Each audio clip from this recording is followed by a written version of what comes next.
The crimes committed during World War II have been etched into the collective conscience, from executions, atrocious scientific experiments, to mass genocide in concentration camps.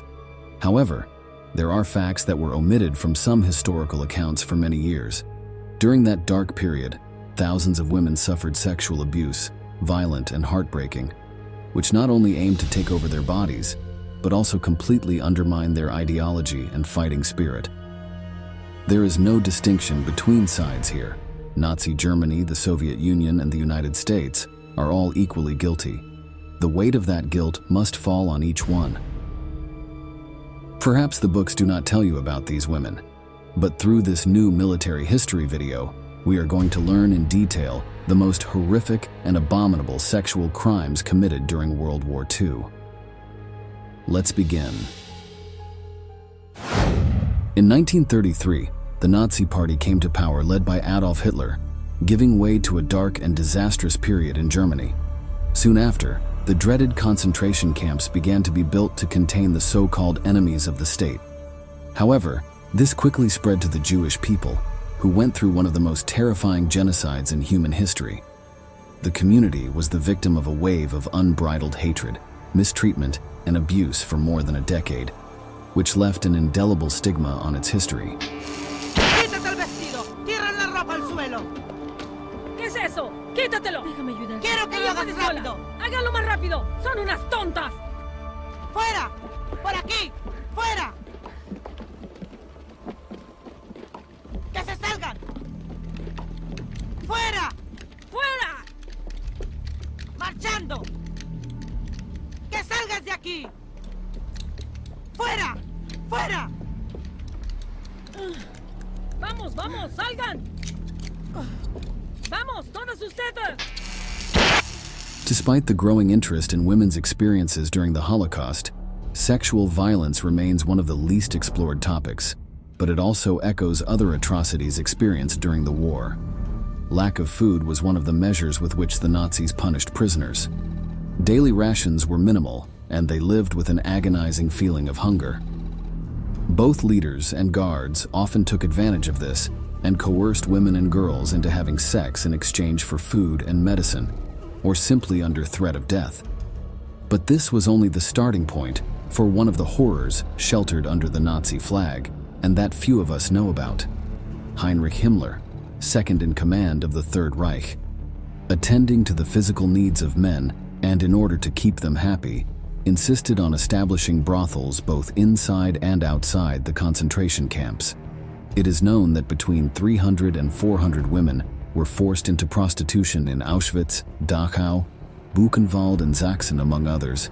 Although the real number is unknown, there were 3 different types of brothels, one for prisoners, one for soldiers, and one for SS officers, where they sent those they considered most attractive. The inmates were offered an incentive program to work hard, for which they would then be rewarded with female company for 15 minutes. It was a humiliating situation, and indisputable proof that the Nazis always maintained power, both over the inmates and over the victims sexually exploited by their own fellow captives. Of course, the same racist laws of Nazi Germany were followed in the establishment of these brothels, and Jews were forbidden access. So the women who were there were mostly Germans who had been arrested for prostitution or for being related to those known as enemies of the Reich. The cynicism of the regime was at its most extreme, since on the one hand it was against the oldest profession in the world, and they arrested those who practiced it, and then sexually enslaved them with total impunity. These brothels also contained Spanish prisoners who, after the civil war in their country, were transferred to a Nazi concentration camp where they were forced to prostitute themselves. The Spanish writer and historian Fermina Cañaveras, in her new book El Barracón de las Mujeres, The Women's Barracks, seeks to rescue part of these stories that were lost over the years. From the crude account that emerges, we are going to hear this brief fragment. When my turn came, I lay down on the stretcher, spread my trembling legs, and covered my eyes with my hands. I did not want to look. I felt something cold in my vagina, cold and hard. It reached my insides, and immediately, a prick. I had no idea what they had just injected me with. I did not know what the liquid they put inside me was for. For a few moments, I thought it was to kill me, but it did not make much sense. They had not cut my hair like the others. The crows were not so considerate with someone who was going to die. They had already shown me that with my mother. I did not stop crying during the examination. Dr. Ludwig Stumpfegger did not care why I was crying. He was too busy with my vagina. For him, my productivity came first. He cared little about anything else. The moment that the book portrays with stark honesty is the examination that every woman had to go through before being taken to one of those brothels. It is not unusual to suppose that the protagonist, at that moment, when she closed her eyes, was transported far away from there to the middle of the sea. But in times of war, the waves can never be calm.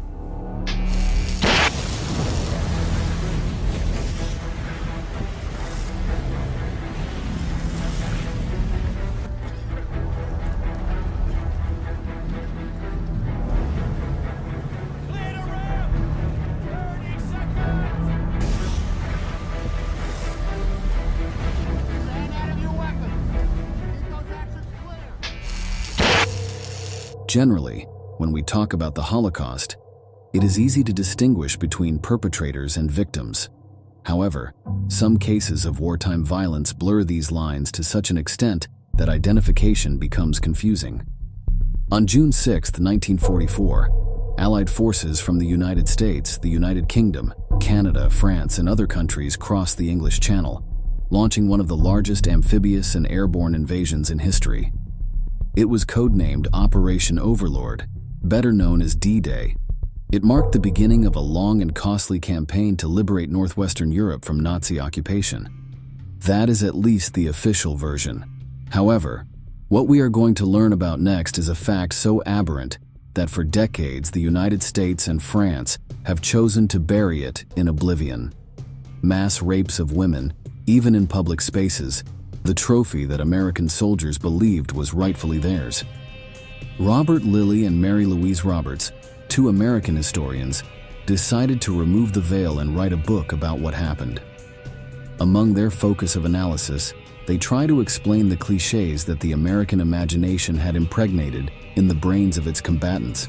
France was presented in the military magazine Stars and Stripes as a great house of prostitutes, an eroticized country whose women were beautiful, welcoming, and demonstrative. These stereotypes had already been generated among veterans of the First World War, whose exaggerated erotic adventures in France were passed down from generation to generation. With these lustful ideas, American soldiers landed in Normandy, convinced that French women were an easy prize to obtain.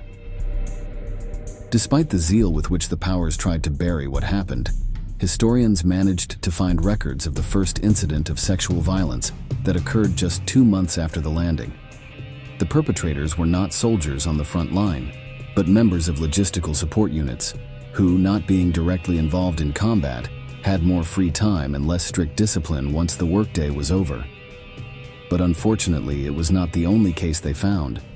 Dozens of mass rapes of French women had been reported, some of them minors. For these men, it was not a way to humiliate the enemy or punish a people resistant to the invader, but rather a reward for their work. From 1944 to 1945, American military courts installed in French territory tried 139 soldiers for these crimes. Of these, 68 were sentenced to life imprisonment and 22 to death. The figure may seem small, but it is important to understand that it is only the official number and covers only a period of 1 year. Of course, historians Robert Lilly and Mary Louise Roberts add that there must be many other victims who never filed a complaint. The relatives of these women still make a great effort to accept that most of the soldiers were only trying to put an end to Hitler's tyranny. The rest is just a dark episode straight out of a horror movie. But just as we mentioned at the beginning, in this matter no one is free from sin. The Soviet Union was a key piece in the fall of Berlin. On January 12, 1945, the Red Army entered German territory and advanced westward at high speed. They managed to penetrate into Prussia and eastern Pomerania to temporarily stop 60 kilometers east of Berlin in a defensive line along the Oder River. This would be the beginning of the end of Nazi Germany. which culminated in the battle that ended on May 2nd of the same year, when the Germans surrendered the city to the Red Army. This was just days after Adolf Hitler committed suicide. Just as Soviet soldiers moved into the territory, they did so with the bodies of German women. During their time there, the worst sexual atrocities were reported. Then they came downstairs to the basement, putting this cardboard on the table, telling the people in Berlin, Väterchen Stalin gave his troops the right to rape, to steal, to kill, to do whatever they want to do. And believe me, they did. The testimony we have just heard is that of Lisa Saltar, a Protestant woman who served as a teletypist for the German army in World War II. During the invasion of the Soviet Union, she and hundreds of other women were cannon fodder for the Red Army, used not only as a war tactic, but also as a means of punishment and revenge on their people. There are numerous records of rapes committed by Russian troops from different sources, Soviet and German military reports, to first-hand testimonies from soldiers and women alike. We will now hear another part of Lisa's chilling account, which speaks for itself. And they didn't take her outside the basement. They put her against the wall, and they stood in line with their machine gun pointing at us and raped the woman. And they were not 18 years or 19 or nobody looked good.